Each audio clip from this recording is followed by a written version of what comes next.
اشرح صدري بالذكر يا الله يسر أمري في كل ما ألقاه نور دربي واحفظني يا رباه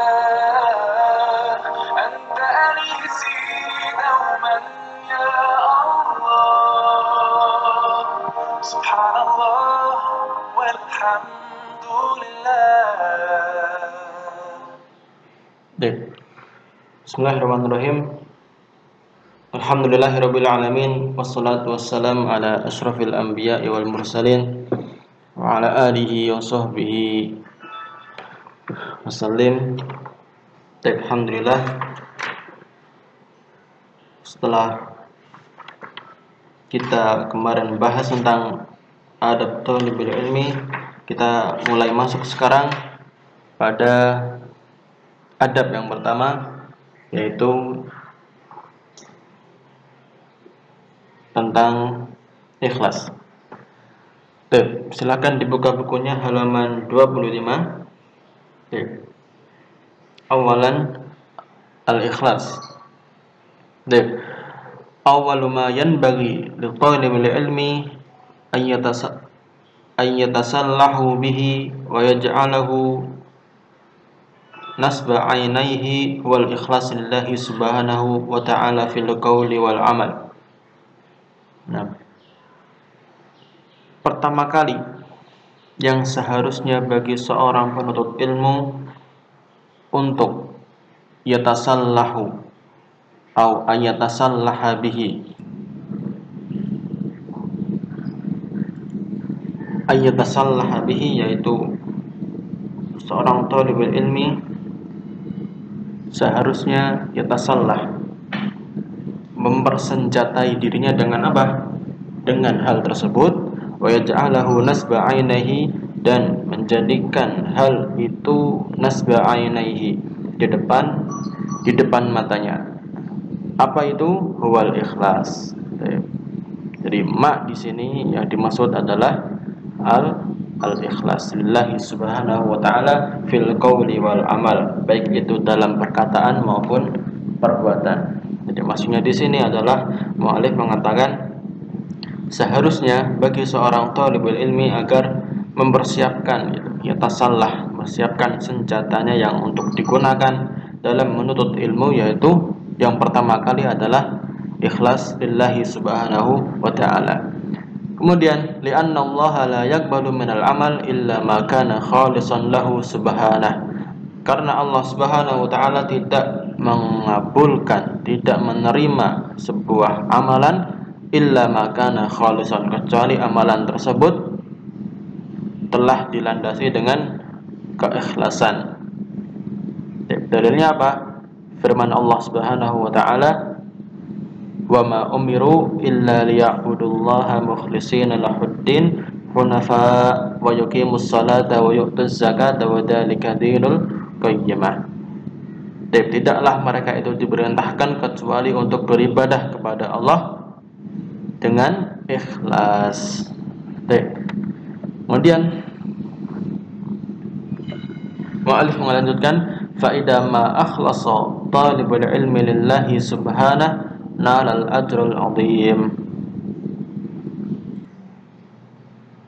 Maka jika seorang talibul ilmi senantiasa berbuat ikhlas kepada Allah subhanahu wa ta'ala, maka dia akan mendapatkan nalal ajrul azim, dia akan mendapatkan, memperoleh pahala yang agung, pahala yang besar.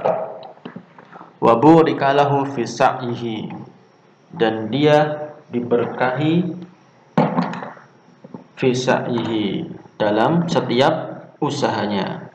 Dia mau belajar, mau murajaah, pasti akan diberkahi segala amal perbuatannya yang berkaitan dengan talibul ilmi, dengan talabul ilmi, selama dia berbuat ikhlas lillahi subhanahu wa ta'ala. Wa asbaha ahlan lisyaraf alladhi manahahu Allahu lil ilmi wal ulama wa man salaka tariqahum, dan dia menjadi ahlan, menjadi orang yang berhak, pantas untuk apa? Lisyaraf, pantas untuk menerima kemuliaan. Alladzi manahahullahu lil ilmi, yang Allah berikan kemuliaan ini kepada siapa? Kepada ilmu, dan juga kepada para ulama dan orang yang menempuh jalan mereka, yaitu jalan para ulama. Para ulama tentu saja jalan mereka adalah menuntut ilmu. Maka orang yang menuntut ilmu, dia ahlun lisyaraf, dia merupakan orang yang mulia.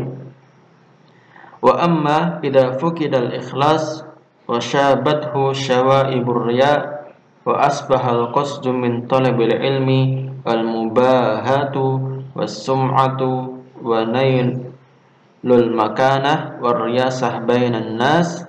Nah, adapun jikalau ikhlas tersebut fukida, hilang, maka wasyabathu syawaibur riya, dan ikhlas tersebut ternodai, syabat itu ternodai oleh apa? Syawaibur riya, noda-noda riya atau aib-aib dari perbuatan riya.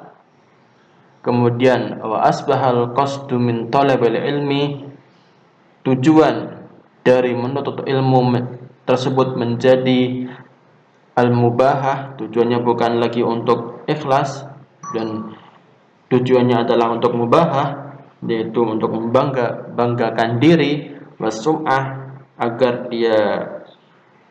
suaranya dia didengar oleh orang lain, sum'ah, wa nailul makanah, dan untuk memperoleh kedudukan di antara manusia, wariyasah, kepemimpinan, bainan nas, di antara manusia.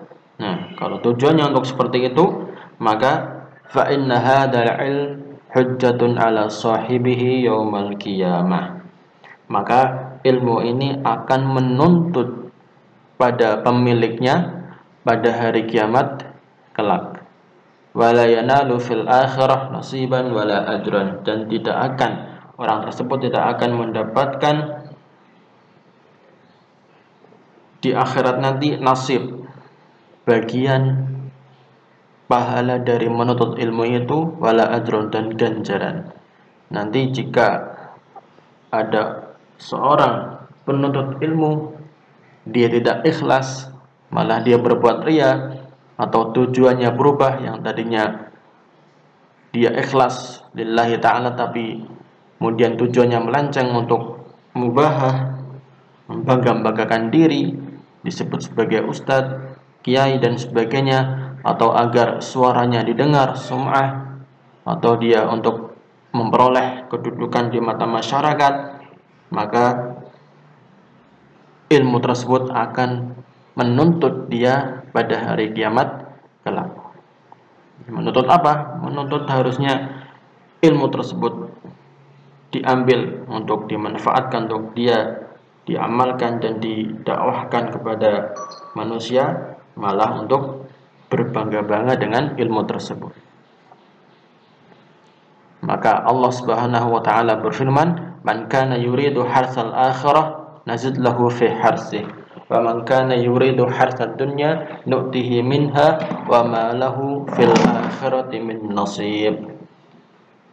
Nah, barang siapa yang menghendaki keuntungan di akhirat, maka akan kami tambah keuntungan baginya. Jadi barang siapa yang ikhlas untuk mendapatkan pahala, maka Allah akan beri pahalanya nanti di akhirat. Allah akan balas pahalanya di akhirat kelak. Faman kana yuridu hasad dunya, dan barang siapa yang menghendaki keuntungan di dunia saja, maka kami akan berikan kepadanya keuntungan dunia, tetapi wa ma lahu fil akhirati min nasib, tetapi baginya tidak akan mendapatkan bagian di akhirat nanti. Jadi cuma diberikan di dunia saja. Dia mau mendapatkan kedudukan, mendapatkan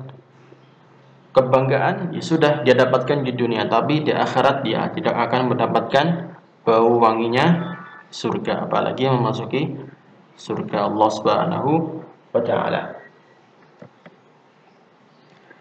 Kemudian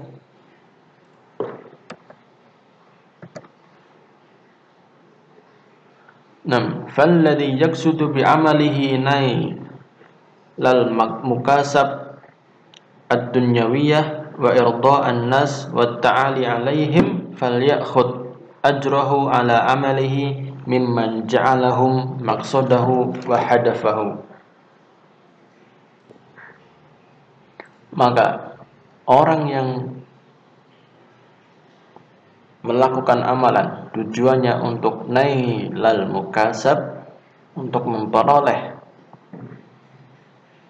harta duniawi, pekerjaan duniawi, wa irda'an nas, dan untuk mendapatkan ridhonya manusia, wa ta'ali alaihim, dan untuk mendapatkan ta'ali. Ta'ali itu dari kata ali, tinggi, yaitu untuk mendapatkan kedudukan agar dia terlihat tinggi, maksudnya agar dia memiliki popularitas di antara manusia. Maka kata beliau falyakhud ajrahu ala amalihi, nah maka ambillah ganjarannya dia itu dari perbuatannya. Dari siapa? Maka ambillah ganjarannya atas perbuatannya itu dari orang yang dia jadikan tujuannya tersebut.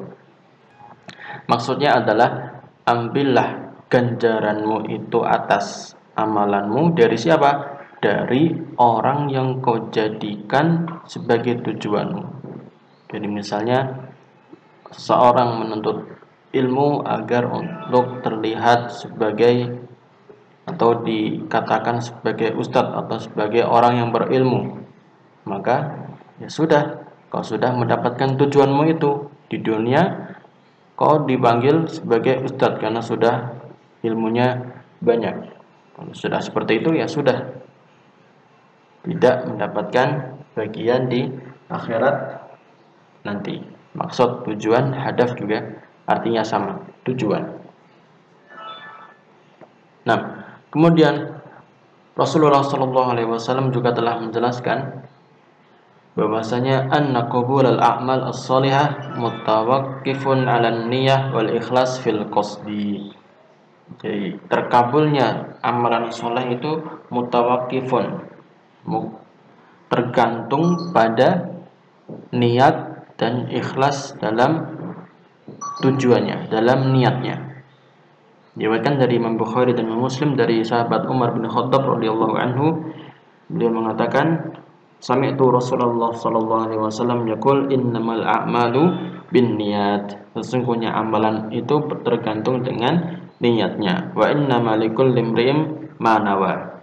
Dan setiap orang akan mendapatkan apa yang dia niatkan. Faman kanat hijratuhu ilallahi wa rasulih fa hijratuhu ilallahi wa rasulih. Maka kemudian di sini Rasul mencontohkan, maka barang siapa yang berhijrah kepada Allah dan Rasulnya, karena Allah dan Rasulnya, maka hijrahnya tersebut benar-benar untuk Allah dan Rasulnya. Kemudian Rasul memberikan contoh lagi, contoh yang tidak ikhlas kepada Allah. Faman kanat hijratuhu lidunya yusibuha aw imra'atin yankihuha fa hijratuhu ila ma hajara ilaih. Maka barang siapa yang hijrahnya untuk dunia semata atau karena ada seorang wanita yang ingin dia nikahi, maka hijrahnya tersebut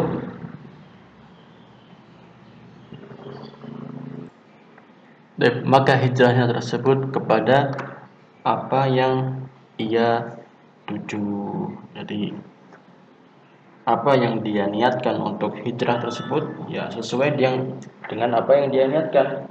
Kalau untuk wanita yang ingin dia nikahi, ya sudah, dia akan mendapatkan wanita tersebut, tapi dia tidak akan mendapatkan pahala dari Allah Subhanahu wa taala. Sallallahu ala nabiyyina Muhammadin wa ala alihi washabihi wasallam. Assalamualaikum warahmatullahi wabarakatuh.